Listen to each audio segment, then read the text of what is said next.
Hello, everybody, and welcome to the 26th episode of our gaming news podcast, the PackCast. That is half a year's worth of episodes of the podcast, and I appreciate everybody who's been here since the very beginning, and everybody who's joining on this episode now. Our hosts today, as always, are Cool Trainer Camillo, the Janebo, Dan from the Teen Lounge, and myself, Phil Fantastic, and together we are the Game Pack. First, we have a quick update regarding Mario Kart Tour. We previously reported that it had been downloaded 90 million times. Officially, it has been downloaded 123.9 million times in the first month alone, with a total revenue of $37 million. For a mobile game. That is, they have a winner on their hands. It doesn't matter what I think. Isn't that low for 123? Yeah, the revenue's low for it is low. Downloads. Yeah. Huh. But I mean, I'm sure the budget for this game was like, I don't know, it probably wasn't even $1 million. Do you think? I don't know. How much do you put into mobile games? Like how much? I mean, not the same amount of money as you put into a $60 title. Yeah. They do have the continual upkeep. I did the math and I compared it to, they sold 15 million copies of Mario Kart 8 Deluxe. Mm-hmm. That's like $900 million. Oh my goodness gracious. Compared to 37 million. Well, they got some of my money. I re-upped my gold pass. Yeah, me too. So last month in September, sure, Mario Kart 8 Deluxe came back onto the MPD charts. Oh, so it must be there. You go, bringing people to it's working. The actual series. Yeah, it's like that Anakin meme. It's working. It's working. All right, let's get into the real stories. We're going to be talking about. Game Freak said that they're potentially not going to be making any more Let's Go games. Bethesda screws up again. Xbox has announced something called the All Access package. And there were a bunch of video game delays. And as always, we will wrap up the show talking about the new releases for this week and what we've been playing / what we've been up to. And now let's just jump back into our first story. No more Let's Go games from Pokemon. So, in a statement from Game Freak, Junichi Masuda, I never say his first name. Masuda stated, at the moment, there are no particular plans to create a new Let's Go game based on, for example, Pokemon Gold and Silver. And then he kind of went on to say, if the fans really, really want it and they keep asking for it, like commenting for it, tweeting for it and all that, like they want to hear your feedback. And if like the swell is large enough, like, hey, maybe it'll happen. But right now, there are no plans for that. And what do we think about that? What does our resident Pokemaniac think about that? I think they are listening to all like of the outlash from I guess this year and last year when they announced at like that press conference and they announced, okay, we're making this Let's Go game, and then the next year you're getting your like fully fledged new Pokemon game. And when they announced that, they felt like they had to announce like, hey, we're making a new game in 2019. Don't worry. Like, yeah, even though like Let's Go is coming out, like if they had just announced Let's Go at that conference, they would have had like so much backlash at them. Mm-hmm. I just don't know how much does it really matter to like, it's the vocal minority that's complaining about it. Like they sold 12 billion units of Let's Go. But like when you talk to like the like anybody who plays like Pokemon like competitively, they like just completely like disregard Let's Go. They don't have to play it if a new one comes out. Like it's but they want to. What can I call that person? Because they're not an edgelord, but that just seems like it's just like a weird, like a Pokemon elitist thing to say. And I just feel like if anyone's a Pokemon elitist, like you need to reevaluate the things that you hold near I mean, and dear like to your I heart. like kind of agree with them, and then kind of don't, because like Let's Go like remove so many features that like you can't do the same things that you did in like the Sun and Moon or Ultra Sun and Moon games. But they said Like- that you couldn't. They said that it wasn't going to be a main story, or it wasn't going to be a main Pokemon game. Yeah, that's why they disregard it. They're like, well, we'll just wait for the next one. Like, Right. Then do that and let other people have fun. Yeah. I mean, like, how many of those Pokemon Ranger, Pokemon Mystery Dungeon, Pokemon Rumble? Sadly, I think they're done with those because Just, like, forever? Mobile. So like all the spin-offs are going to be like the mobile games now. I don't think they're really, because we really haven't had like a spin-off game since like Detective Pikachu came out. Okay. Everything else has been mobile. What? So all the Rangers and Mystery Dungeons of that? Well, those were on 3DS also. The Mystery Dungeons, I remember. But like that. ever since like Pokemon Go came out, like we haven't seen like any of those. The last Mystery Dungeon was like 2015.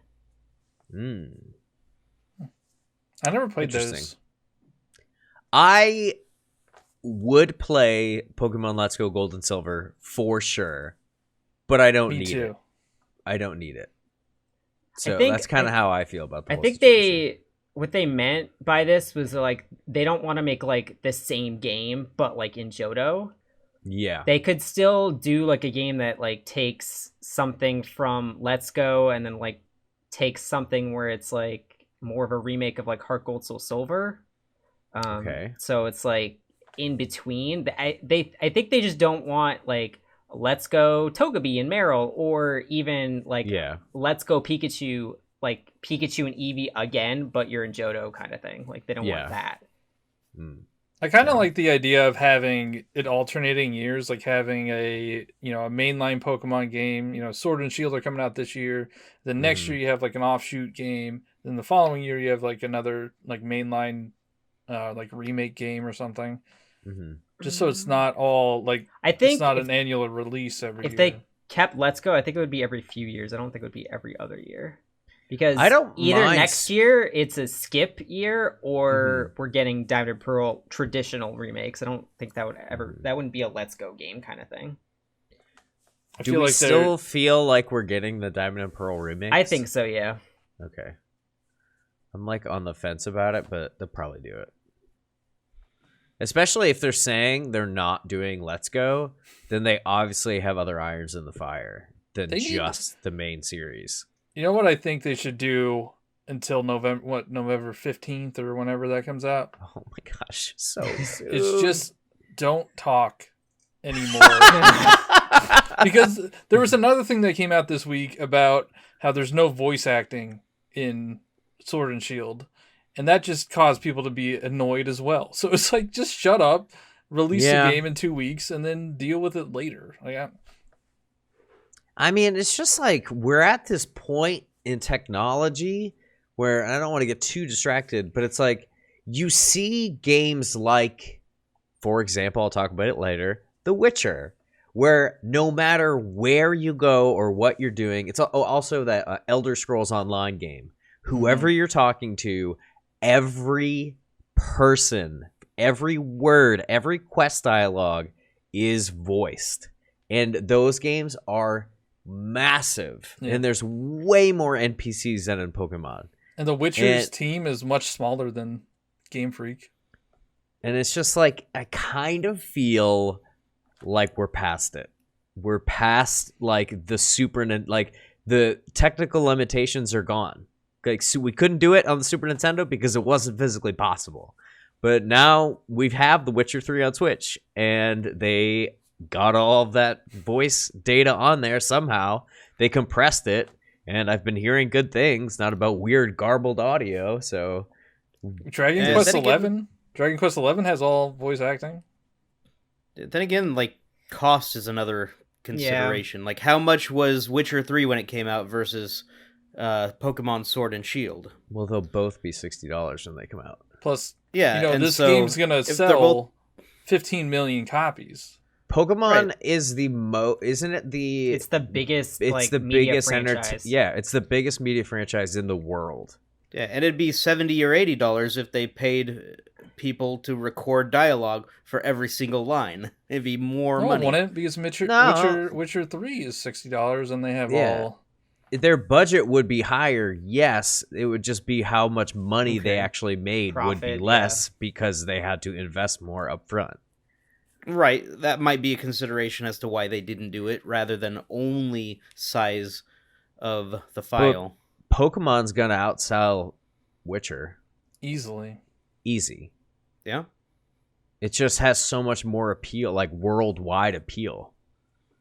So it's just like, I think personally, there is no, it's just we're past it and there's no excuse. I agree with you, because like, so every other JRPG, like a ton of other JRPGs have all voice acting. Right. And they're not on the scale, like they're not as popular as, Pokemon. They don't have that brand. And it's like the multiple language thing. It's like they're voice acting it in English, in German, in Japanese, in French. Have they set a precedent in Pokemon games for having voice acting? No, but they I think never have voice acting. I think the idea is that now that the 3DS had technical limitations that probably wouldn't have allowed for all voice acting for all NPCs, but now we're on the Switch and that sort of eliminates that technical limitation, and yet there's still, I think a lot of people are seeing that like Pokemon still sort of has one foot in the past a little bit in this transition to like the modern console. And I think that's why people keep getting like more and more upset with the more information they learn. They're like, why isn't this up to snuff? Like, some people like what came before, even if it's inferior. For example, some people don't like Breath of the Wild. It's like if it ain't broke, don't fix it kind of thing. Like, but Breath it's of the also Wild that's how it's completely always been. reinvented. A lot of people like it. You have to progress. You can't keep doing the same thing over and over and over again. Agreed. And voice acting's not gonna turn somebody off. Yeah, there are gonna be people who complain about anything, no matter what direction they take it. Yeah. All right, cool. Yeah, wasn't there? I just saw something today, and then this is totally not related, but we'll move on. Wasn't there some bad voice acting in Final Fantasy X, like a notorious laugh or something? Yeah. Titus, he goes, ha ha. I don't know what that's. Yeah, he goes like, it's like a ha. Anyways, I guess voice acting can, turn out to be not so great. So, there's two sides to every coin. Anyways, final thoughts on possibly no more Let's Go games. It seems weird. It seems weird to make something like that and then just leave it like on the wayside, because it performed so well. I know some people didn't like it, but like it. I just feel like it's like really tied into Pokemon Go, and then if we get the next one that's only Johto, I feel like it's gonna fall behind Go, because like in Go we have up to Gen 5 now. So by the time that game comes out, like that's only 1 and 2. And we'll probably be like all the way up to you're so far. But yeah, I could take it or leave it, is my opinion. It'd be cool. I'll buy it. I'll play it. If you never make it, I won't miss it. Dan? Some people play in the car, and their parents don't necessarily want to hear people squawking on about plot points, so having no voice acting might be a way to mitigate that. Oh, but how about just in general, like the overall having Let's Go not ever appear again in the gaming sphere? Well, I didn't play any of the others, so I don't care one way or another. He doesn't care. Great! Moving on to Bethesda screws up again. All right, so Fallout 76 is not having a good time. It kind of premiered to really lackluster reviews. It was sort of broken. Now they're introducing... When I first heard this, they're introducing a premium service, Fallout First, for $12.99 a month, or $100 a year essentially, which allows for private servers, a limitless scrap box for crafting materials, and a unique armor. And the implementation has led Bethesda to acknowledge that the situation is not what players had expected, which is kind of what happened when the game released. And underneath, there's sort of this like debate going on between the player base as to are you paying to win because you have all this like extra stuff to you now if you pay the $13 or $100. So I just think Fallout 76 is a kind of a colossal failure, and the fact that they added a pay system to it is insane to me. I want to know who thought that this was a good idea. Like, who's like, I have no idea. I like the idea of private servers, and like Minecraft, they have private servers and you pay for those. They're amazing. Yeah, Minecraft's good. And it's cheaper than this. I think it's like $10 for... I think it's $8 a month. 3 months or something. I don't know. I think... Oh, yeah. Or no. It's $10 for like 6 months or something.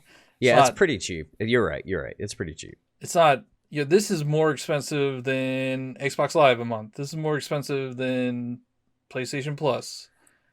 So you need, Xbox Live or PlayStation plus this. So you're paying $150 a year to play Fallout 76. Yeah, that's like. Oh wait, you need like the online. Yeah, because it's an online game. It's an online game. Oh my gosh. Cam's response is just the best. I remember, I think it was John, that is this the game that you were saying you thought would eventually be made free to play? Yeah. I mean, right now, you could get it for like... you could get it for like $10, like the base game. Like you don't have to pay this monthly subscription to play it. This is only for private servers and some other stuff. But if you just want to go in, you can play it as servers is that now. bad that you need private servers? I think people didn't like having like random people in. I think the idea is that people could like invade your encampment and stuff. And now, in order to have that not happen, you can pay $13 a month so that you can be left alone. Which at that point, it's like, just buy Fallout 4, man, and just play offline. Oh, I have an idea. To flip it, how about having people pay for the privilege of being able to raid other people's encampments? Oh, jeez. That's true. That would be awful. So I was listening to another podcast. How dare. And I know. But they were talking about this, and they mentioned how Bethesda doesn't have another game this year because Doom got delayed into next year. Mm-hmm. And they don't have anything else. So they don't have any way of getting money. Oh, so they might try to take be... advantage of the dedicated players that, have stuck with them through thick and thin. And because, this is only for the hardcore fans or hardcore players. Like, so what are they going to make? Like $1,000? I don't know. They say, I don't know. Maybe they have 10,000 people that pay $100 a year. That's $1 million. I mean, but it just seems scuzzy. Sounds like good math to me. It's gross. Yeah. I don't know. I wouldn't pay for it. I mean, Bethesda's making terrible choices, especially with this. This game is just a train wreck. Like when it came out, it's awful. Yeah. And I hear it's like still glitchy. It's like still. I mean, it's a Bethesda good. game, so it's. If you want to play a good Fallout game, play Outer Worlds. Ooh. It's on Game Pass. Or if you want to play a good Bethesda game, play Doom. Yeah, play Doom. That's my final thought on this whole thing, is that this is a huge ripoff, and like, why would you ever pay for Fallout 76? And play Fallout 4 if you don't want to get attacked.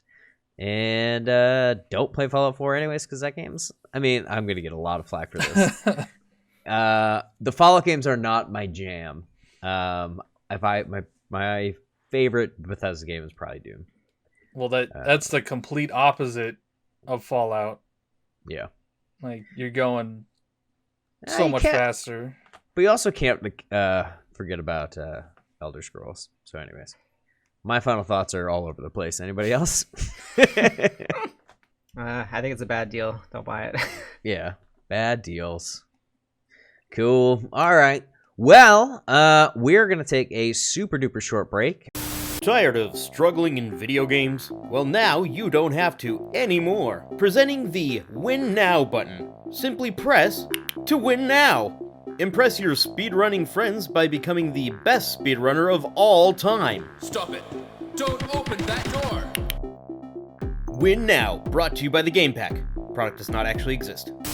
And we're back, and we're going to be talking about Xbox All Access. It is a new subscription service / line of credit that you can get to basically go get an Xbox and pay for it monthly with Xbox Game Pass Ultimate included, which, if you guys don't remember, Xbox Game Pass Ultimate is Xbox Live, which is the online service you have to pay for to play online, which is about $10 a month. It's, No, $5 a month. $5 a month. It's about $5 a month, and then Game Pass, which is the online like library of games that Xbox offers you, which is about $10-ish a month. So all inclusive, that's about $14.99 a month. So the total plan price for the Xbox One X is, what do you have here? $743, and then $360 is Game Pass Ultimate. $384 is towards the console. Yeah, it's for 24 months. For 24 $30.99 months. a month. So yeah, it has to be a 24-month plan. Yes.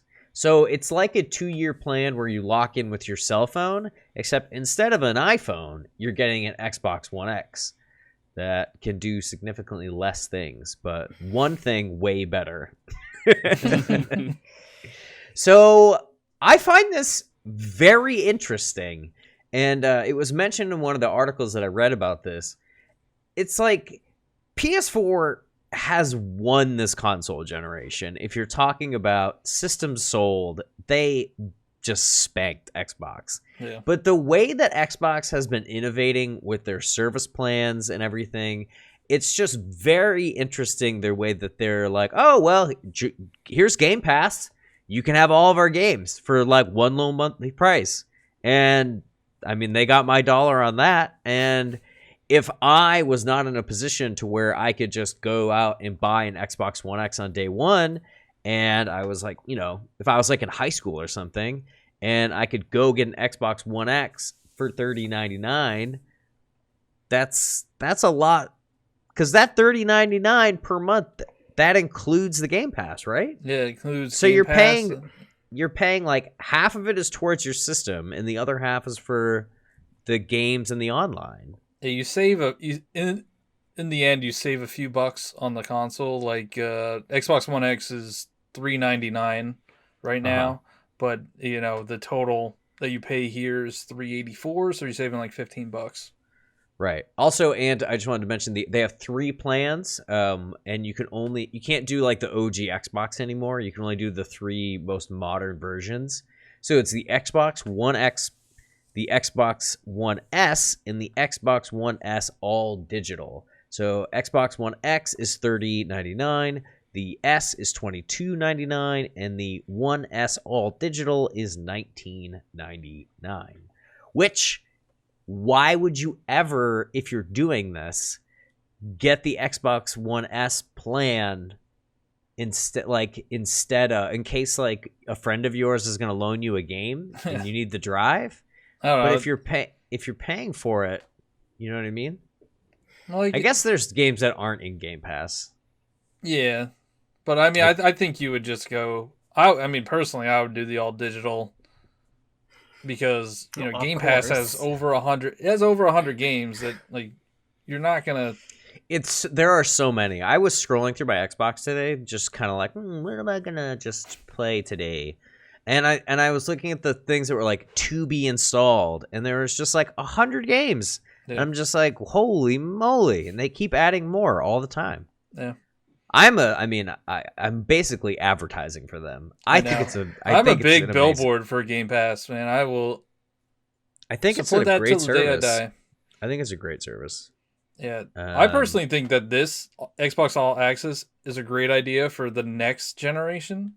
Yeah, like they did say you can't upgrade to Scarlet, so that means they're gonna have plans for Scarlet, which that's the brand new console that you could just finance for 2 years. It's gonna be like $40 a month. Yeah, but still, if you look at how this pricing is structured. Yeah, but I mean, it's a brand new console. It's gonna be the most powerful console out there, and you don't have to pay that it's probably going to be like $500, $600 up So front. they're gonna have like just a bunch of games at launch for Scarlet on Game Pass. Or- Probably. I mean, it'll all a be bunch or 4. I mean, you'll have Probably, like, access to 4. all of the previous Xbox games that are already on Game Pass. Well, I would like Mhm. assume that like they're gonna make a few that aren't on Game Pass. You actually buy them, like right? Or like, Nope. do you think all 4 are just gonna? Yeah, be on that's Game not Pass? how Xbox That's not how runs Xbox their is. business anymore. All first-party games go on to Game Pass. Well, except Forza 7, and someone needs to explain this to me. They're, but they're not all the- going to be not on all- there. Not all launch games are first party though. Yeah, I mean the non-first party games, they would be, you could buy them outside of there because there's probably going to be, a Call of Duty or an Assassin's Creed or just stuff that's not made by Xbox, but you have to buy those separately now anyway, so it's not anything That's different. true. But That's if you true. want those first party games, like Halo Infinite's going to be a launch title, and that's going to be on Game Pass. Like I hope it's that's good. I've been waiting to. I actually, I've said this before on the podcast. I play games with my dad, which is cool. Not a lot of people do that. So we beat Halo 4 together, and it was like amazing. And right now, I had realized that I hadn't finished Gears 4, and I was like, we got to beat Gears 4 because like I have Game Pass, and I was like, Gears 5 is out, and it's like we got to play Gears 5. So it was pretty fun. I mean, it's good service. But Question. yes, sir. What happens if someone defaults on their payment, I wonder? Oh, they probably they put a repo lien it. on you or something. Well, it's a line of credit, so then won't Yeah. they just start get like interest, charging you yeah. money? Yeah, They'll probably ding you, It probably like, works like a late credit fees and card, or stuff. like 12. This is a 24-month 0% loan, essentially. Yeah. Okay. And I guess if you don't So- pay within the 24 months, you'll have to pay all that backed interest. You'll hit your credit score. Like they'll do everything that a credit card company does or a bank does.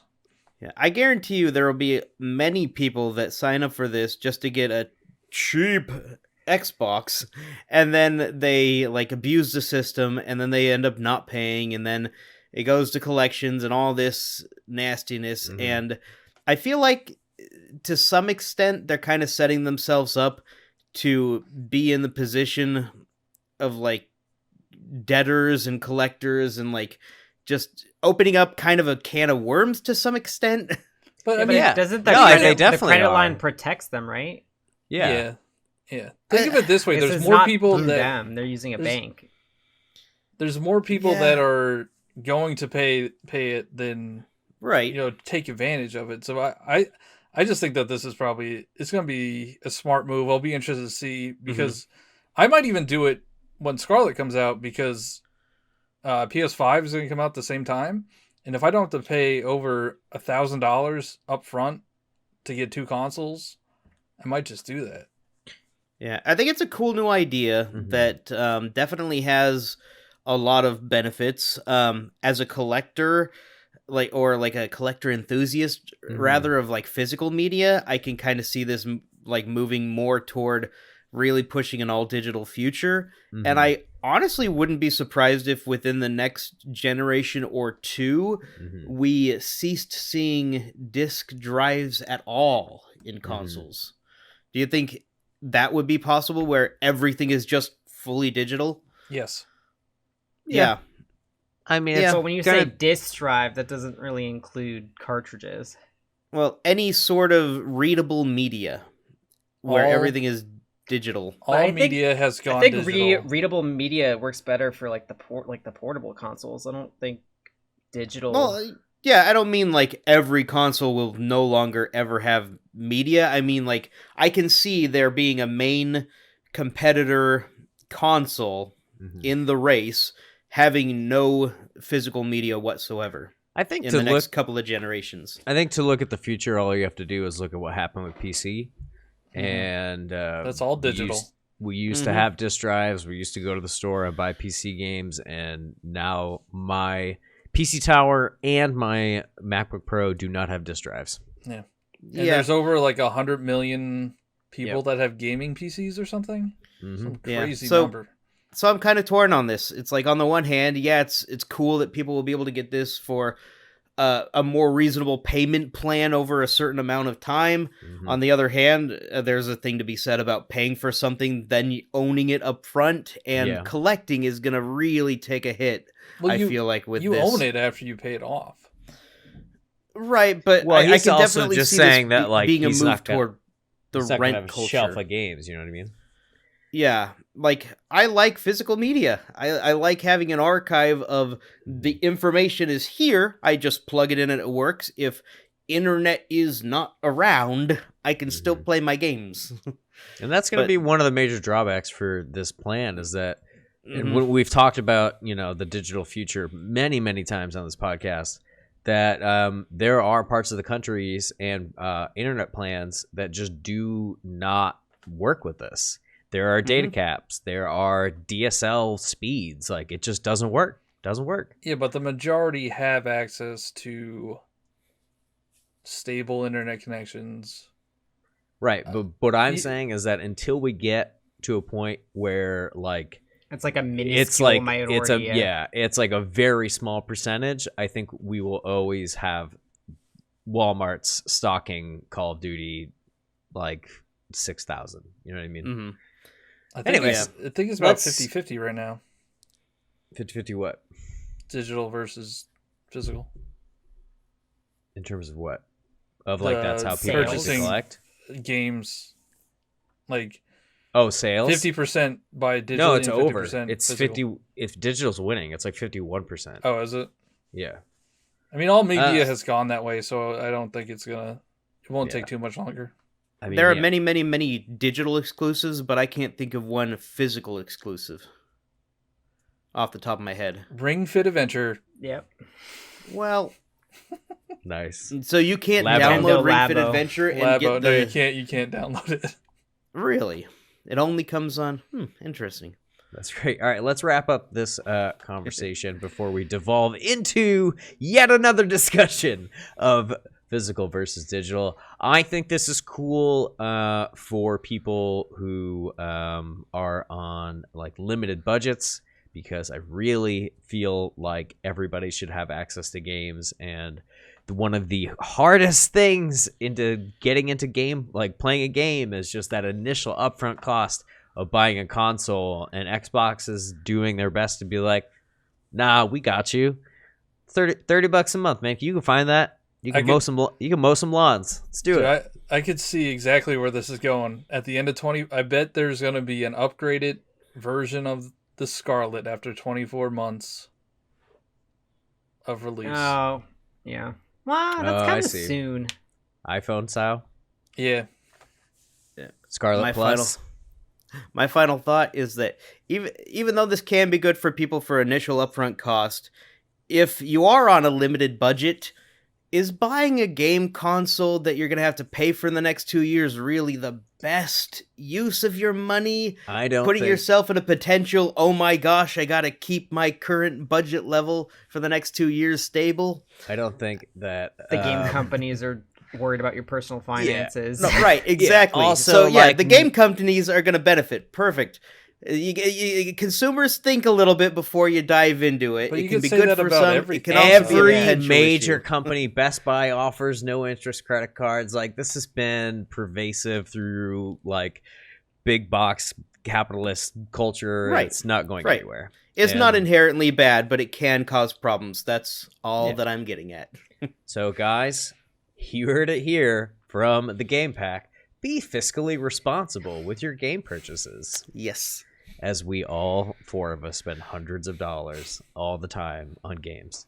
Okay, moving on. I'm not cutting anybody off, am I? Nope.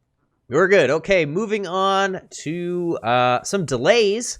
This is the last, like, kind of news-ish story for the day.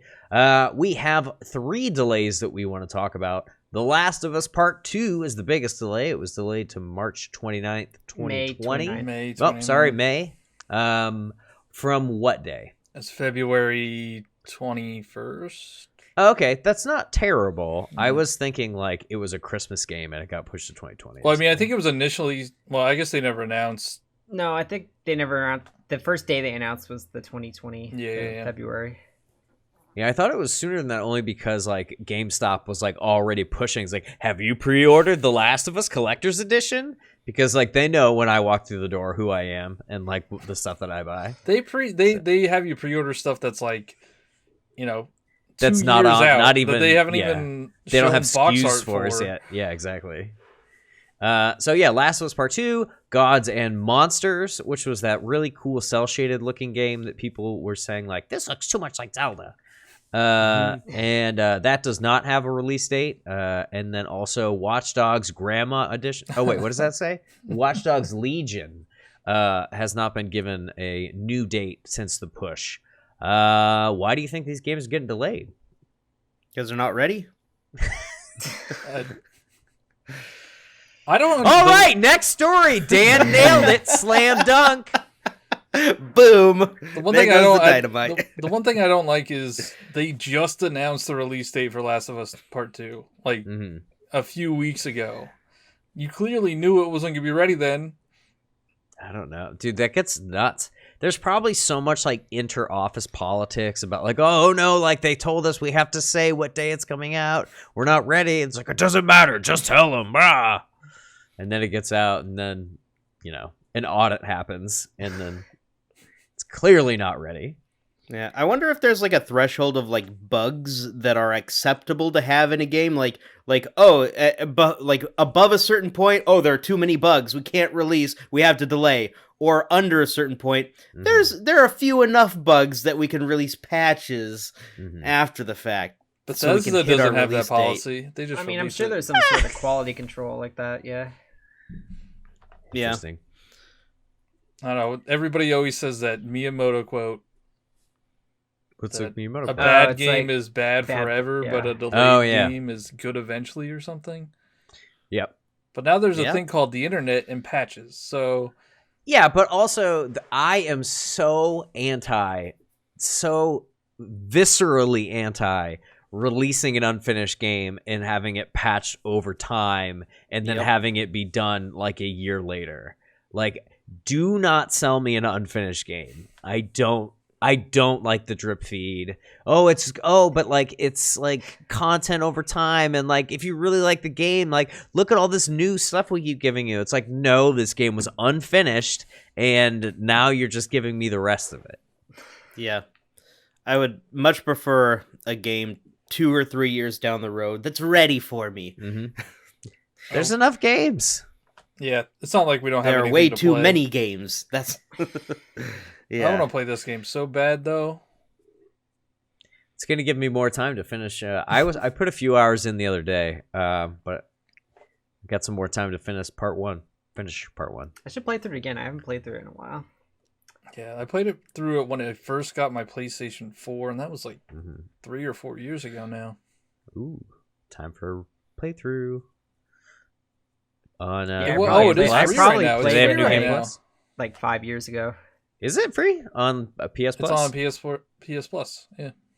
Nice. That game's I like guess $10 anyway. I have like 2 copies of it then, I guess.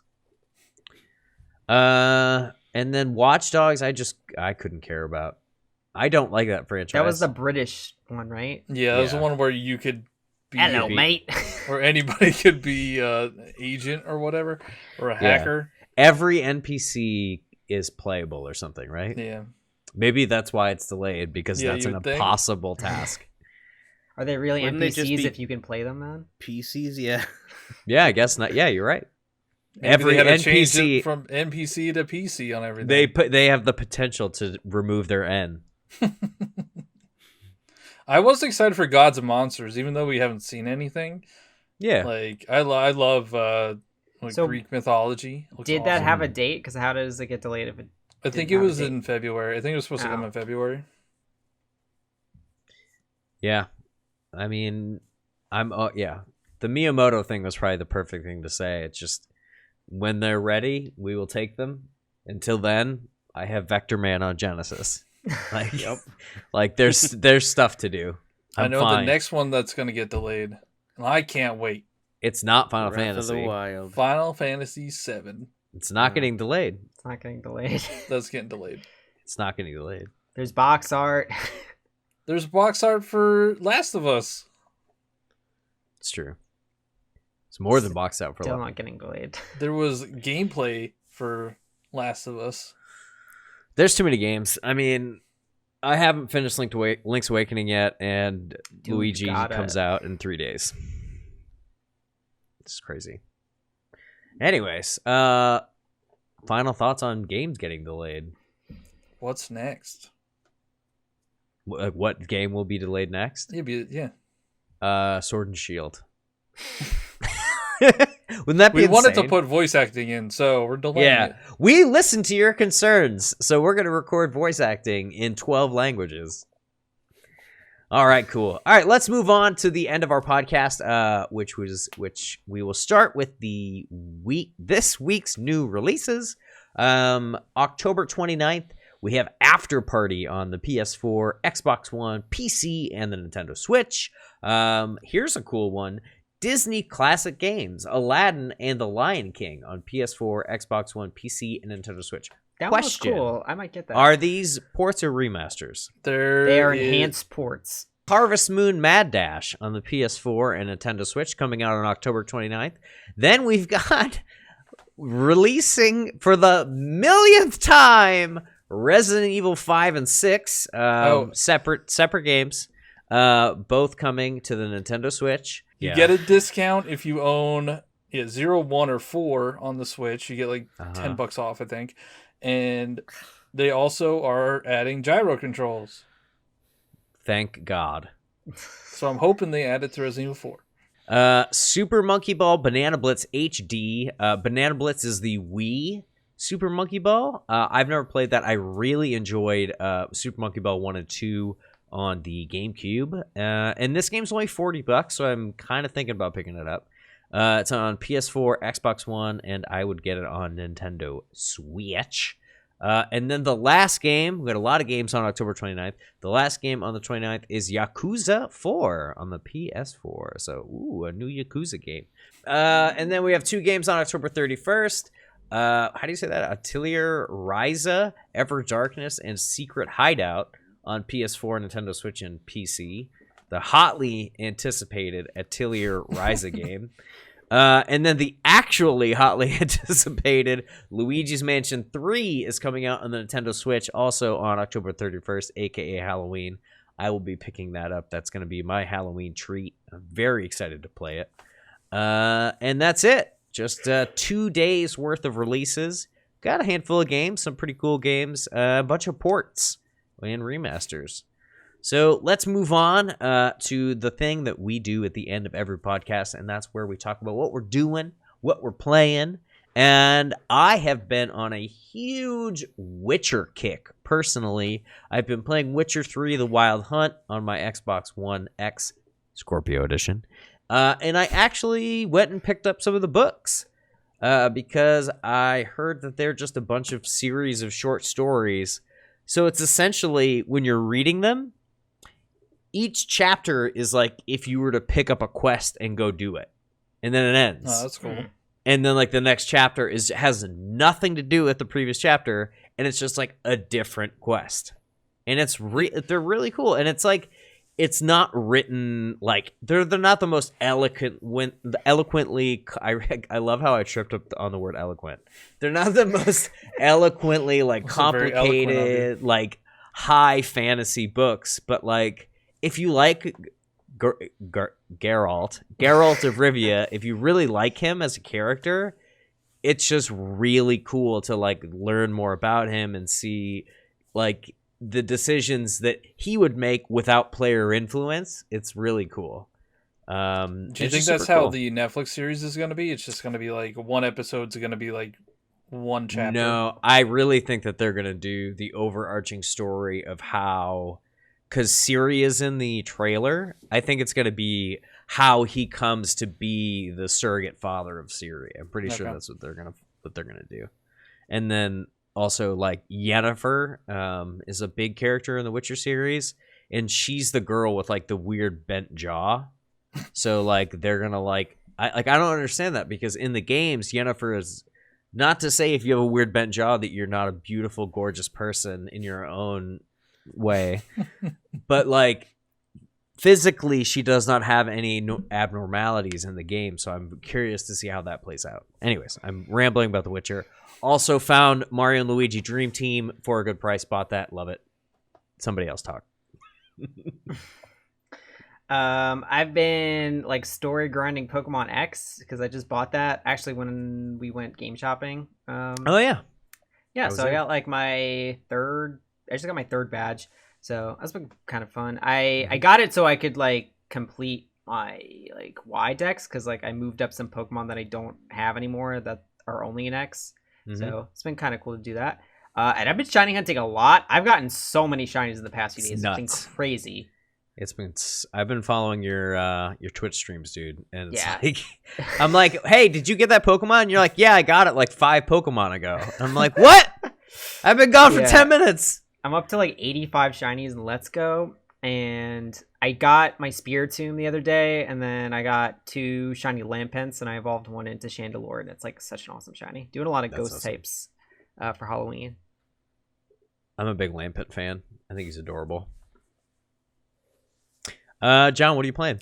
I'm playing Modern Warfare. That just came out on Friday, and it's really fun. Like I feel like they went back to their roots of Call of Duty, and it feels good. The campaign's intense. A lot of it's at night though, so it's very dark.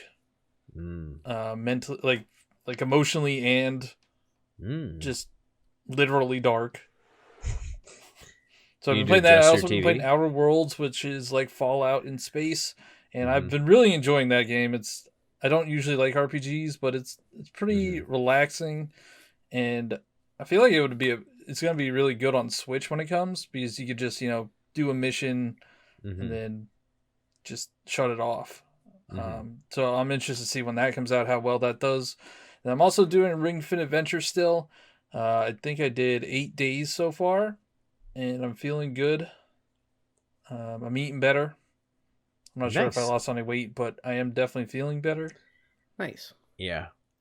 Are you still going to be continually updating us on YouTube? Yes, every week. I have 2 videos out. The first day, which I felt like I was going to die. And then the week later, which I felt better about. So check it out. The Game Pack and all of its subscribers will be keeping you accountable. And be looking for those. That's what I need. I need to stay motivated. Well, I support you. And I also support Dan in telling me what he's been playing. Nice. So, I've been working my way through Super Mario 64. I did a first stream time, where... right? No. Definitely not. Wait, that's not a long game. How do you work through it? Well, because I finally found time to stream, because life has been hectic with the car accident and the traveling, and I got sideswiped. Sorry to hear that. Last week or like a week or so ago. Yeah, it was totally their fault. So their insurance is going to pay for everything, but I still have to go through all the motions of getting it down, getting appraised, all the hassle.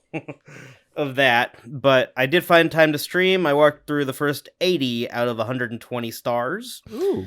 And so I look forward to finishing that up when I am available and able to stream next.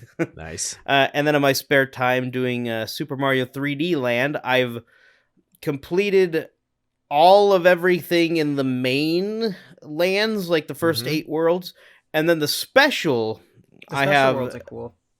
Yeah, special 1, 2, 3, 4, 5, 6 done. 7 is almost done, and then I have not touched 8 yet. And then I assume there's going to be a special final. I like the last stage. level. It's like a nice aesthetic. These are stages, not worlds, right? Yeah, it's like Super Mario. there's like I guess special world 1, and there's like 8 levels in it.